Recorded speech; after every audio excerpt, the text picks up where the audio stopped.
Welcome to class. Episode 1.5 focuses on sexes, market makers, and high FDV projects. So first, let's better understand what is a blockchain so we can better understand the desire for tokens. A blockchain is a global ledger not maintained by any one centralized entity, but by thousands of computers worldwide instead. It is a decentralized network where transactions are recorded in tamper-proof blocks. In order to keep this system secure, participants called validators lock up tokens. In return, they earn new tokens as rewards for verifying transactions. The more you contribute to network security, the more you earn. But here's the problem. Not everyone can run validators or stake tokens. A lot of people just want to acquire tokens to participate in governance, to access services, use them as actual utility tokens, or invest/speculate on the project's future. So there's this matching desire. Projects need distribution because poor distribution causes token price volatility, centralization, and lost trust. And then people want access to the token as well.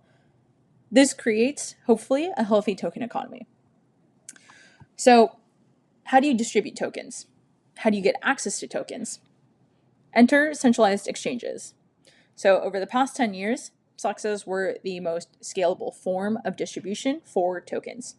They provided services to users, accumulated millions of users, hundreds of millions of users, and then by working with projects and listing tokens, these tokens are available to millions instantly.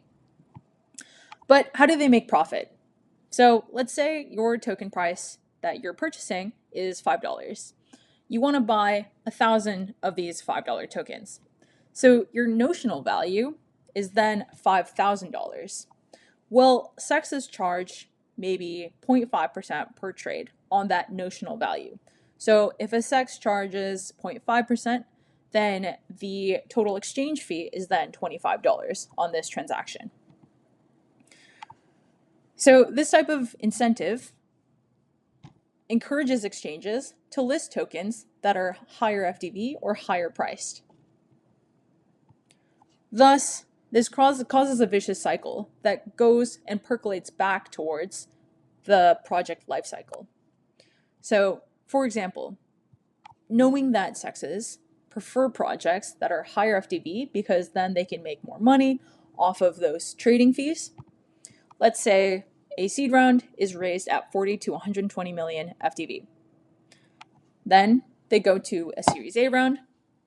Investors now commit capital at a 200 to 500 million FDV. Some projects then opt to do Series B rounds at a 600 to maybe $1 billion FDV.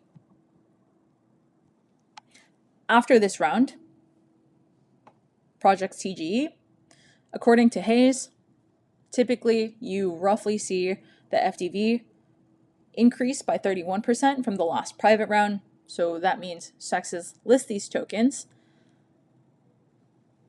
at a 31% increase in price. So a $1 billion FDV at the last round then becomes $1.3 billion FDV at listing. And this is all because CEXs both profit from the trading fees, but they also gouge projects by charging really extreme prices. Let's explore some of these listing prices. So tier 1 exchanges typically ask for up to 8%. I've seen a figure for 15% of the project's total token supply just for listing. Some exchanges only charge $250 to $500K at the lower end. And then projects then have to deposit some amount of X millions in the centralized exchange token or pay an amount in stables. And then for quote unquote marketing, they also have to hand over 8% of their token supply for airdrops on the CEX platform.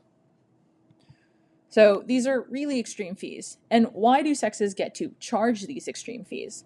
I'll give you an example from the Trump chart. So when Binance listed the token, all of a sudden, huge green candle. And this is because a lot of users are still dependent on CEXs for access to the token. They likely don't use tools like Phantom or Jupiter Swap. They only use CEXs. So sexes, in a sense, gatekeep liquidity.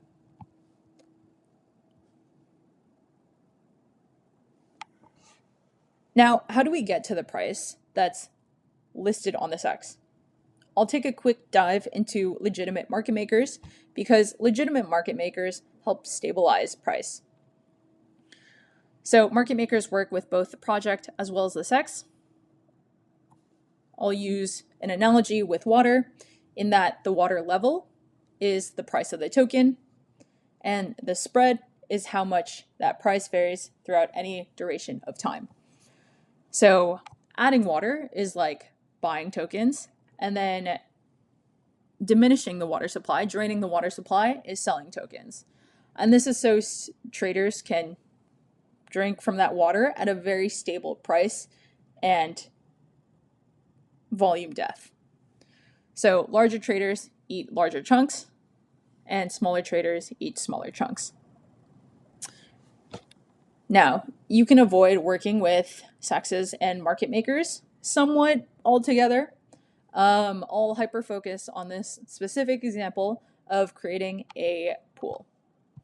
So projects can seed pools with maybe 10% of their token supply and 1 million in stablecoins, and then the automated market maker balances that water level. So projects just set the price range and fees.